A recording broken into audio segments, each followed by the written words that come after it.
ده اكبر وارخص سندوتش فرايد تشيكن هتاكله في مدينه نصر كلها. الدبل ده كله ب 75 جنيه. الساندوتش ده اسمه ساندي، عبارة عن قطعتين فرايد تشيكن مع خس وطماطم وجبنة وتركي مدخن وصوص شيدر، فسعر وحجم ممتازين. مع أول قطمة هتتبسط من الأكل عشان هما بيستخدموا خامات محترمة قوي وهتبان معاك في الطعم.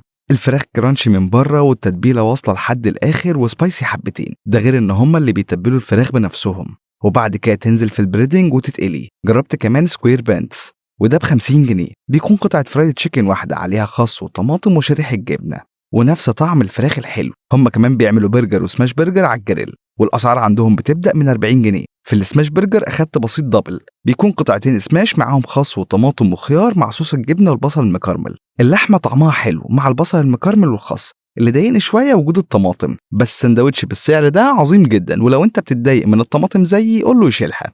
جربت كمان مستر سلطع، ده بيكون برجر محشي جبنه على الجريل مع روز بيف وبصل مكرمل وشريحه جبنه مع تيس صوص ب95 جنيه، وبينزل لك معاه كمان بطاطس. تحس ان السندوتش ده لوحه فنيه، مش سندوتش برجر خالص. عظيم قوي مع كواليتي الخامات المحترمه اللي هم بيستخدموها، فشابوه ليهم. الكلام ده كله بيجي مع بطاطس، وبيديك كمان صوصات في كب صغير لو انت محتاج. بس اكتر حاجه عجبتني عندهم الفرايد تشيكن، خصوصا ساندي. المكان ده اسمه سلطع برجر في حي السفارات مدينة نصر قدام مشويات أصالة. أنصحكم جدا تجربوا المكان ده، قيمة حلوة مقابل سعر.